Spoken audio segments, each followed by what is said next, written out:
Okay,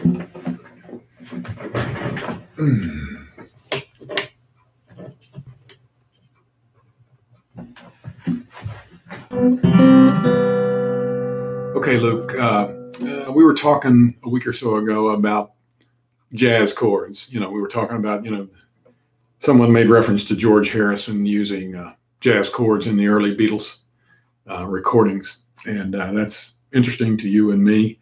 Jazz chords is a term that you hear bandying about. And like so many terms in music, it means different things to different people. But I think I can give you just a very rudimentary introduction into the idea of a jazz chord and show you a little bit about what it's about.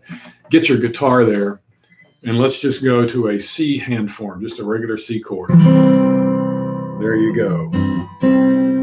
And a C chord is a major chord, and a major chord consists of three notes. In the case of a C, it consists of a C, an E, and a G.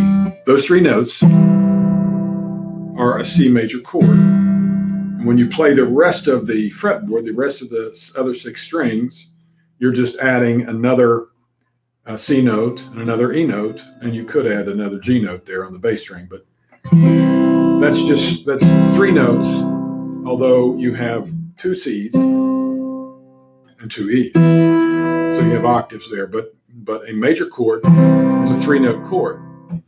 A minor chord is, I think it's safe to say, is also a three-note chord. Let me see. We'll take an A chord here, and an A chord is just made by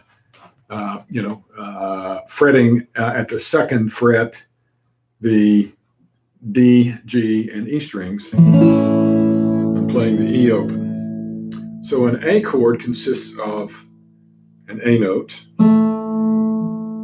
and an E note and a C sharp. Those are the three notes. If we make it into an A minor, we drop the C sharp a half step. In guitar language, a half step is one fret. So we take that note and take it down one half step there. And so you have an A minor chord, which is an A note, an E note, and a C note. It's also a three-note chord. Now, if we're going to go to a jazz chord, we're going to make a four-note chord. And I can show you a change here that I think is really pretty. And one of the reasons I like to play guitar. We'll take a C, just a regular C major chord, the three-note chord, which you're used to playing. It's the most fundamental first thing you learn, a C chord. And what we're going to do, we have two C notes in the chord there, octaves. And we're going to take one of those C notes and drop it down to a B. So it's a half step drop. And we're just take our little finger off. Let's watch. There. And listen to the difference that makes in this chord. I'm going to let it ring. There's a C major. There's a C major seventh. Isn't that nice and pretty? Listen. At the G bass. Ooh. That's really pretty. But what we do there, we're taking a C major chord, which is just a rudimentary major chord, and by dropping one of the octave notes a half step, taking that finger off right there, and opening up that B string, we're getting a different chord. It's called a C major seventh. I'm not sure why they call it that, but it's a different sounding chord. And here's what you can do with it. Nice change. And the other jazz chord that's important, or that follows in the wake here, is the C sixth. And what we're going to do, we're going to go from a C chord to a C major seventh, and we're going to take our first finger and put it on the third string, the G string, at the second fret, and we're going to have this chord. That's the C major chord, and then a C major seventh, which is a four note or a jazz chord, and then a C6, which is also a four note jazz chord. Now watch what happens. We can go. I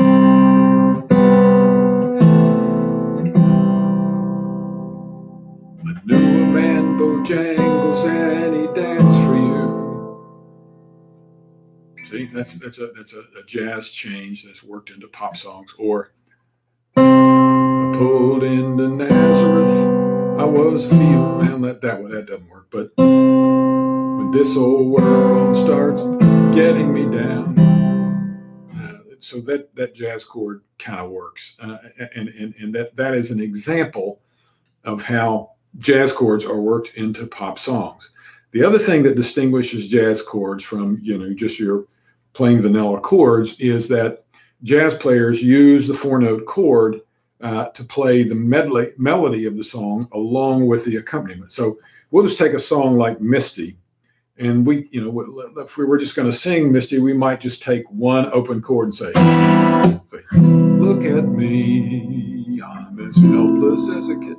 But if we're playing jazz chords, 4-note chords, we find the melody notes on the fretboard and come up with a combination of notes, a chord, that supports that melody note in the song. So Misty would be, instead of just bringing one open chord, look at me, it would be,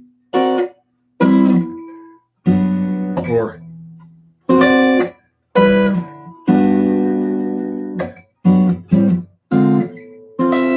see, all those chords there are at least 4 notes chords. Some of them may be 5, I'm not sure. But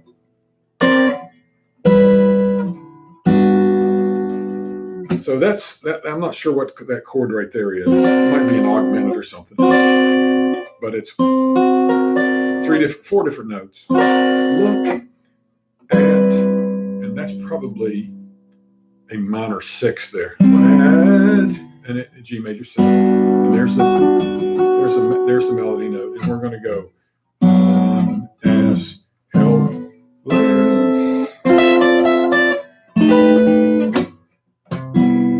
So you see there, I'm giving you the melody all the way through.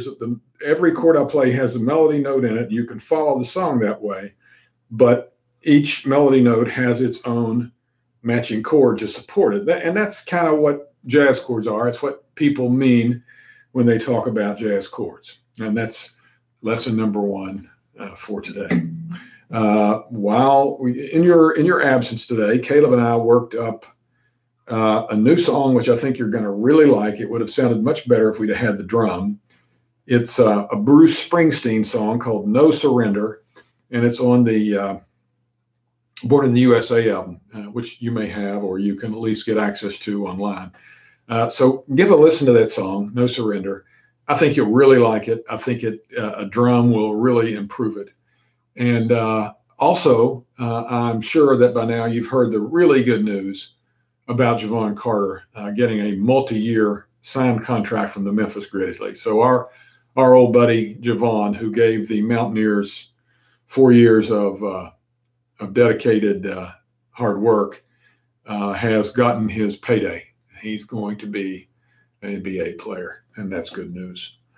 So we missed you today, and really hope that things are going well for you, that you're feeling good and getting things done. And I guess we'll be talking to you hopefully next week. See you later.